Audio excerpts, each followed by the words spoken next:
All right, buckle up, because today we're taking a deep dive into a connection that, at first glance, might seem a little strange, a little unexpected.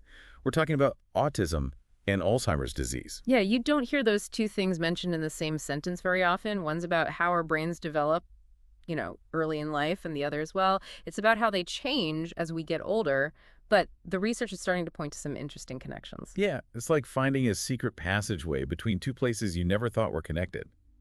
And the research we're looking at today comes from Cheap ABA. And let me tell you, this is not your grandma's Alzheimer's awareness talk. This is about digging into the science and seeing what shakes out. It's really fascinating stuff, uncovering these complex conditions and how they might intertwine. So first things first, we got to make sure we're all on the same page. We're talking about Autism Spectrum Disorder, or ASD, and that covers a huge spectrum of experiences, as the name suggests. Exactly. It's a developmental difference, and it can affect how a person communicates, how they socialize, how they learn. Imagine it like a giant soundboard with all these different dials, and everyone with ASD has their own unique settings. Right, it's definitely not a one-size-fits-all situation. Uh-huh. Some people with ASD might struggle in social settings, while others are off having these laser-like focuses on their passions. And of course, we can't forget about the sensory aspect, right? Oh, absolutely. For some people, bright lights or loud noises can be like totally overwhelming. And that's what makes this connection to Alzheimer's even more intriguing. We're dealing with two very different ways the brain operates, yet there seems to be this link. It's a real head scratcher. Okay, so that's ASD in a nutshell. Now, on the flip side, we've got Alzheimer's disease. And most people, when they hear Alzheimer's, they think memory loss. And yeah, that's a big part of it. But it's really just the tip of the iceberg. Exactly, you're right. Alzheimer's, you see, it's a neurodegenerative disease.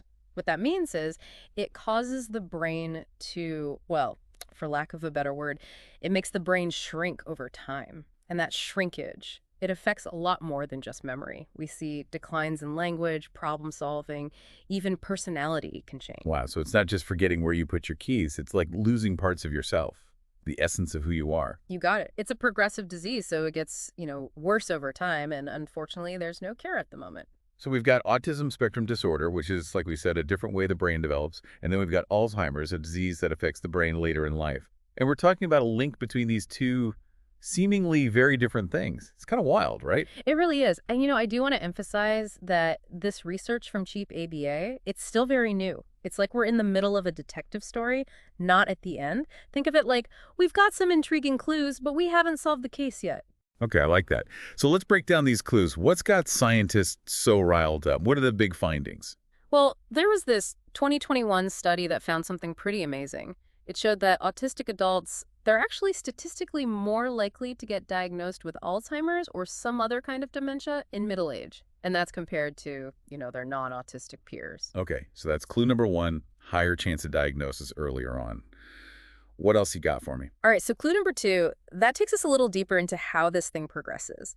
The study suggests that memory decline, the thing Alzheimer's is most known for, it might actually happen faster in some autistic individuals during middle age. So it's like we're all on that road trip, right? Yeah, But some of us are blowing through our gas way faster. love the analogy. And that brings us to clue number three.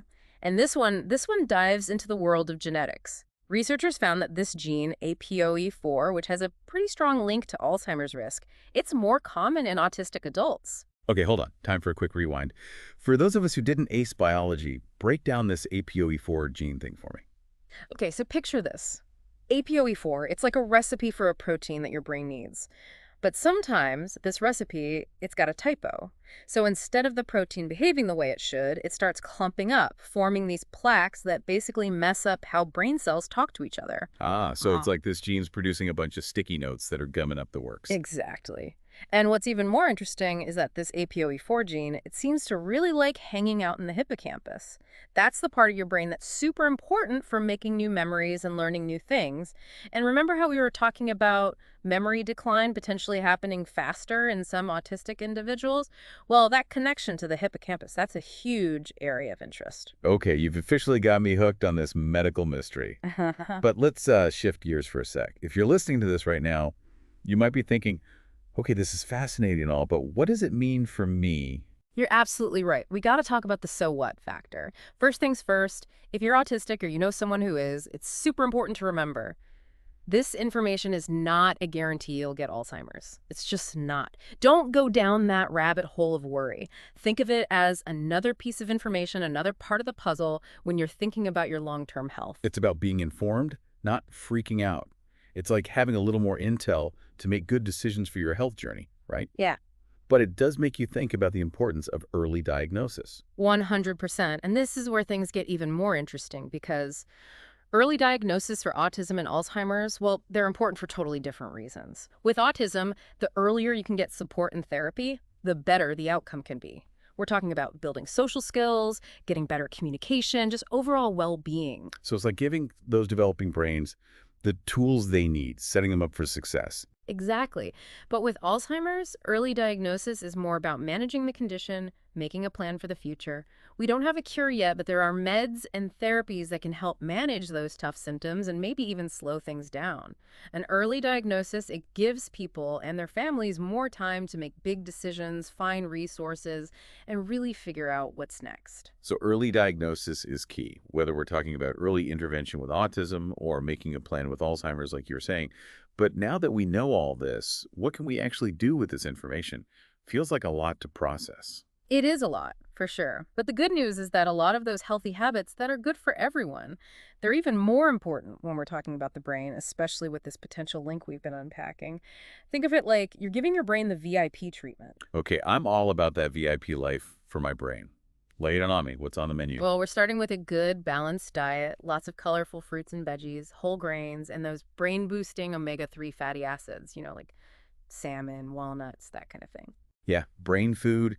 It's not just the cute saying, it's the real deal. What about exercise? Got to get those steps in. Absolutely. Exercise isn't just for your body, it's like a workout for your brain, too. Good blood flow keeps those neurons firing. It's all connected. Right. Got to keep those brain highways clear. And don't forget those mental workouts too, right?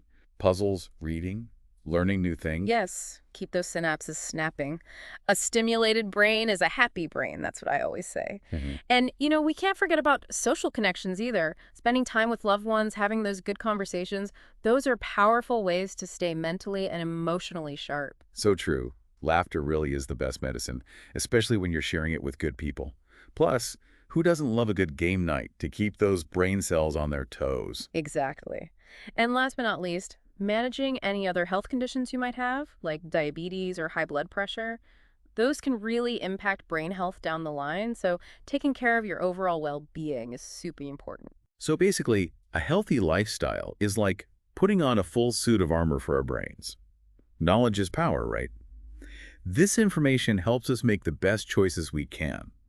But where can listeners go if they want to learn more about this whole autism-Alzheimer's connection? That's a great question. Organizations like the Autism Society and the Alzheimer's Association are incredible resources. They've got tons of information, support, and you can connect with others who really get it, who are going through similar things. We'll make sure to drop links to their websites in the show notes. Awesome. Well, we've covered a ton of ground today, but before we wrap up, any final thoughts you want to leave our listeners with? It's funny. The research we talked about, it mostly focused on, the biological stuff, genetics, brain structure, all that. But it really makes you think, what about the actual life experiences of people with autism? Could that play a role too? What do you mean? Well, think about it. For a lot of people on the spectrum, sensory overload is a daily reality. Social anxiety, the pressure to mask their autistic traits, that's got to be stressful.